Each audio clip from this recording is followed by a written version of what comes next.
مجھ سے اکثر ایک سوال پوچھا جاتا ہے کہ ہم اپنے آپ کو کیسے تبدیل کر سکتے ہیں، بدل سکتے ہیں۔ میں ایک مختصر سی بات آپ کو سمجھانا چاہوں گا یہاں۔ دیکھیے، جب بھی انسان اپنے اندر کوئی تبدیلی پیدا کرنے کی کوشش کرتا ہے تو اس کو سب سے پہلے جس قوت سے مزاحمت کا سامنا کرنا پڑتا ہے وہ اس کی اپنی فطرت ہے، اندرونی عادات ہیں جو ایک لمبے عرصے سے ڈیولپ ہوئی ہوتی ہیں۔ انسانی فطرت دراصل ایک منہ زور گھوڑے کی طرح ہے۔ اس کو بڑے آہستہ آہستہ اور بڑی حکمت سے، دانائی سے راہ راست پر لانا پڑتا ہے۔ آپ جب بھی کوئی نئی چیز اپنانے کی کوشش کریں گے، کوئی نئے خود کو بہتر کرنے کی کوشش کریں گے تو اس کے تین سٹیجز، تین درجے ہوں گے۔ پہلا جس کو کہا جاتا ہے ارادتاً، دوسرا عادتاً اور پھر تیسرا فطرتاً۔ اول یہ ہوتا ہے کہ آپ کو خود کو ارادے سے کسی کام پر مائل کرنا پڑتا ہے، اٹھانا پڑتا ہے، یہ کرنا ہے، اور اس میں بار بار آپ کی فطرت کا منہ زور گھوڑا آپ کے ہاتھ سے نکل جائے گا۔ آپ بار بار واپس اپنی جس چیز کو تبدیل کرنا چاہتے اس کی طرف جائیں گے، اپنی پرانی عادات کی طرف، اپنی پرانی چیزوں کی طرف۔ اس میں بار بار آپ کو ایسے محسوس ہوگا جیسے مجھے شکست ہو گئی ہے، میں تو بدل ہی نہیں سکتا، اور خود کو نا امیدی آپ کے سامنے آئے گی۔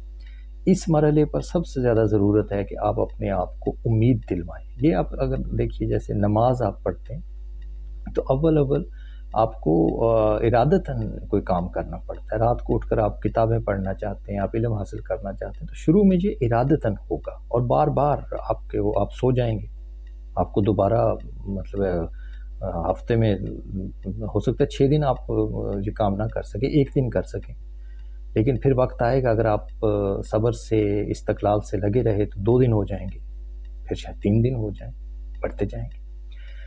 کچھ عرصہ جب کوئی چیز آپ ارادتاً کر لیتے ہیں تو پھر وہ عادتاً میں داخل ہو جاتی ہے۔ آپ کو اس کی اگر معنویت محسوس نہیں بھی ہو رہی تو آپ اپنی عادت سے مجبور ہوتے ہیں اور کرنے لگ جاتے ہیں، لیکن اس میں کافی وقت لگ سکتا ہے۔ صبر اور استقلال بنیادی چیز ہے۔